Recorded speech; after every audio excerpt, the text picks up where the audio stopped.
الحمد لله وحده والصلاة والسلام على من لا نبي بعده اللهم احسن عاقبتنا في الامور كلها واجرنا من خزي الدنيا وعذاب الاخرة. ليس من منهج السلف، یہ سلف کا منہج نہیں ہے. عنوان سے گفتگو چل رہی تھی تو منکر کو ختم کرنے کے لیے، کسی برائی کو ختم کرتے وقت اس بات کا خیال رکھنا کہ اس سے بڑی برائی پیدا نہ ہو جائے، یہ سلف کا منہج ہے. کیونکہ اکثر لوگ یہ غلطی کرتے ہیں، ٹھوکر کھاتے ہیں کہ کسی برائی کو ختم کرنے کے لیے ایسے اقدام کرتے ہیں کہ اس سے بڑی برائی معاشرے سماج میں پیدا ہو جائے. برائی کو ختم کرنا، منکر کو ختم کرنا، یہ ہم سب کا فریضہ ہے. جہاں بھی معاشرے سماج میں انسان برائی دیکھے تو کیا کرے؟ اس کو ختم کرنے کی کوشش کرے. یہ ہر مسلمان کا فریضہ ہے. لیکن منکر کو ختم کرتے وقت حکمت کا خیال رکھنا ضروری ہے. ادعو الی سبیل ربک بالحکمہ، کہ تم لوگوں کو اللہ تعالیٰ کی طرف حکمت کے ساتھ بلاؤ. یہ نہیں کہ منکر کو ختم کرنے جا رہے ہیں تو اس کے انجام کی فکر نہیں کر رہے. انجام کی فکر کرنا یہ منہج سلف.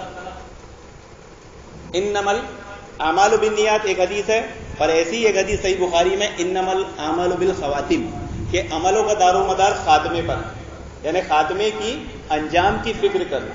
ہم دیکھتے ہیں ہمارے معاشرے سماج میں جیسے کوئی بندہ کوئی اہل حدیث نیا ہوتا ہے، اس سے فوراً اختلافات کی گفتگو شروع کر دیتے ہیں، جس کی وجہ سے آنے کے بجائے الٹا متنفر ہو جاتا ہے. ایسے بہت ساری مثالیں معاشرے میں مل جائے گی کہ ہم کوئی برائی کو ختم کرتے وقت اس بات کا خیال نہیں رکھتے کہ کہیں بڑی برائی پیدا نہ ہو جائے. انجام کی ذرا بھی فکر نہیں. اسی میں سے ایک مسئلہ ہے حکام کے خلاف خروج کرنا.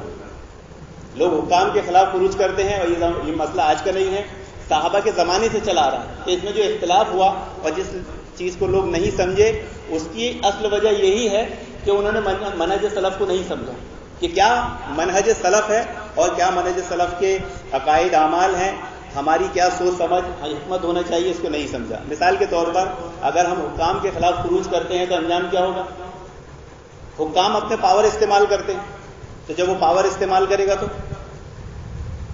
بڑا نقصان ہو جائے گا. اگر حاکم کی کوئی غلطی ہو تو اس غلطی کو دور کرنے کے لیے اس کے خلاف خروج کرنا، اس کی اعلانیہ مخالفت کرنا، یہ منہج سلف نہیں ہے. مثال کے طور پر آپ ایسے بہت سارے مساجد مدارسے میں دیکھ لیے ہوں گے یا بہت سارے ملکوں میں دیکھ چکے ہوں گے کہ وہاں کے حکام کے خلاف وہاں کے لوگوں نے مسجد کے ممبروں سے، کمیٹیوں سے اعلانیہ مخالفت کی. پھر جب انہوں نے ان پر ایکشن کیا تو ان کا بڑا نقصان ہوتا. اب اس مسئلے میں کون صحیح کون غلط؟ تو حکام کی مخالفت جو کرے گا وہ غلط ہے، کیونکہ منہج سلف پر نہیں ہے. اس پر ایک حدیث ہے صحیح بخاری میں کہ عبداللہ بن زبیر رضی اللہ عنہ حضرت انس رضی اللہ عنہ کے پاس آئے حجاج بن یوسف کی شکایت لے کہ اس کے ظلم بہت بڑھ گئے. کون شکایت کر رہے ہیں؟ صحابی رسول. کس سے شکایت کر رہے ہیں؟ صحابی رسول سے. اور نام لے کر کہ حجاج کے ظلم بہت بڑھ گئے ہیں، کچھ کیجیے. حضرت انس رضی اللہ عنہ نے کیا فرمایا؟ اصبروا، صبر کرو، فإنه لا يأتي عليكم زمان إلا الذي بعده شر منه حتى تلقوا ربكم سمعته من نبيكم صلی اللہ علیہ وسلم. یہ الفاظ اصل میں معاشرے سماج میں سوچ سمجھ میں نہیں پائے جاتے. پیارے رسول صلی اللہ علیہ وسلم نے جو بات کہی ہے، اگر اس بات کو ہم دل و دماغ میں بٹھا لے اور ہمارے حال اور ماضی کو دیکھ لیں، اللہ کے نبی کی یہ بات 100% نہیں 1000% صحیح ثابت ہو. کیا فرمایا اللہ کے نبی نے؟ فَإِنَّهُ لَا يَأْتِي عَلَيْكُمْ زَمَانٌ، کہ یہ جو موجودہ زمانہ ہے، جو تم پر موجودہ زمانہ ہے، إِلَّا الَّذِي بَعْدَهُ شَرٌ، آنے والا زمانہ اس سے برا ہوگا. جو موجودہ زمانہ ہے اس کے بعد والا زمانہ اس سے برا ہوگا. مِنْهُ حَتَّى تَلْقَوْا رَبَّكُمْ، صبر کرو یہاں تک کہ تم اللہ تعالیٰ سے جان سکو. کون کہہ رہے ہیں؟ صحابی رسول. کس کی بات نقل کر رہے ہیں؟ اللہ کے نبی. اس اصول کو آپ اپنی زندگی میں اپلائی کر کے دیکھیے اور زمانہ خیر القرون سے لے کے آج تک کہ جو زمانہ تھا اس کے بعد والا زمانہ ہی برا آیا ہے.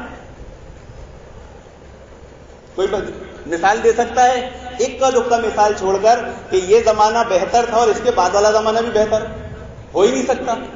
نبی کریم صلی اللہ علیہ وسلم کی بات غلط ہو ہی نہیں سکتی.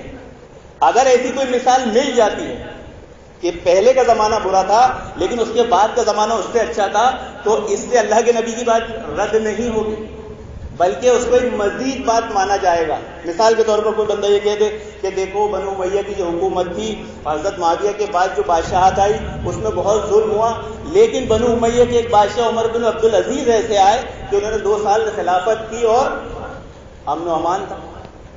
مثال دے سکتا ہے. ایسی مثالیں آپ کو اکا دکا ملے گی, وہ اللہ کے نبی صلی اللہ علیہ وسلم کی بات کے مخالف نہیں ہے. ایسا کبھی کبھار ہوگا, ہمیشہ نہیں ہوگا. ہمیشہ کیا بات ہوگی؟ جو پیارے رسول صلی اللہ علیہ وسلم نے بیان کی ہے. تو کوئی آدمی عمر بن عبد العزیز کے واقعے کو لے کر نقل کر نہیں کر لے, اس کو اپنے لیے مثال نہ بنا لے کہ دیکھو کوشش کرو یہ زمانے سے اچھا زمانہ بھی آ سکتا ہے. یقینی بات نہیں ہے کہ وہ خروج کے مسئلے میں جو لوگ ٹھوکر کھاتے ہیں, غلطی کرتے ہیں, وہ کیا غلطی کرتے ہیں معلوم؟ مخالفت کر لیتے ہیں, خروج کر لیتے ہیں, اختلاف کر لیتے ہیں. انہیں یہ نہیں معلوم, یہ قاعدہ اصول نہیں معلوم ہوتا کہ خروج, اختلاف, مخالفت کہاں کی جاتی ہے؟ جہاں یقینی کامیابی کا اندیشہ ہو کہ ہماری مخالفت, ہمارے خروج سے کامیابی ملے گی, وہیں پر خروج کیا جائے, وہیں پر مخالفت کی جائے گی. اور اگر یقینی بات نہ ہو تو وہاں کیا کیا جائے گا؟ صبر کیا جائے گا. حضرت معاویہ کو حضرت علی کے مقابلہ دیکھ لیجئے. حضرت علی خلیفہ ہیں, اہل بیت ہیں, ان کے خلاف کون ہے؟ حضرت معاویہ. مخالف میں کون ہے؟ حضرت معاویہ. تو حضرت معاویہ کے پاس کیا دلیل تھی؟ حضرت عبداللہ بن عباس رضی اللہ عنہ بیان فرماتے ہیں کہ انہوں نے حضرت علی سے کہا, کیا کہا کہ علی آپ حضرت معاویہ پر کامیابی فتح نہیں پا سکتے, غلبہ نہیں پا سکتے. بولے کیوں؟ کیونکہ وہ اپنے ولی کے خون کا قصاص حق لینے کے لیے کھڑے ہوئے. حضرت عثمان ان کے قریبی رشتہ دار ہیں, اللہ کے خلیفہ ہیں, اسلام کے خلیفہ ہیں, اللہ کے نبی کے داماد ہیں, ان کے رشتہ دار ہیں, ان کا حق ہے, وہ اس کے قصاص کے مطالبے کے لیے کھڑے ہوئے ہیں. اور اللہ تعالیٰ کا قرآن میں وعدہ ہے کہ کسی کو ناحق قتل کیا جائے گا تو ہم اس کے ولی کی مدد ضرور کریں گے. انہیں اس بات کا یقین ہے کہ اللہ رب العالمین کی مدد کرے گا, غالب گمان ہے. اور دیکھیے کیا ہوا, اللہ تعالیٰ نے کس کی مدد کی, دنیا میں کس کی حکومت قائم رہی؟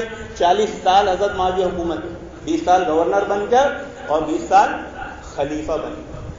تو خروج, مخالفت, اختلاف کی شکل وہیں بننا چاہیے یا اس کو انجام وہیں دینا چاہیے جہاں یقینی بات ہو کہ ہاں اس میں ہمیں کامیابی ملے گی. ورنہ یہ زمانہ برا ہے اور اس کے بعد والا اس سے برا آئے گا تو پھر اس کو چھوڑنے میں کیا فائدہ ہے؟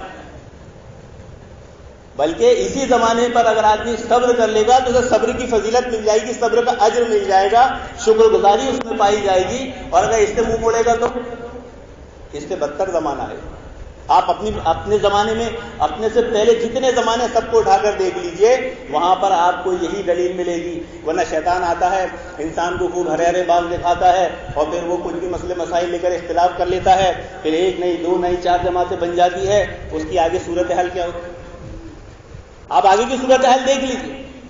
وہ اختلاف اور بڑھتا جاتا ہے کیونکہ پیارے رسول صلی اللہ علیہ وسلم کی بات یقینی ہے کہ الا الذی بعدہ شر, کہ اس زمانے کے بعد کے والا زمانہ اس سے برا ہوگا.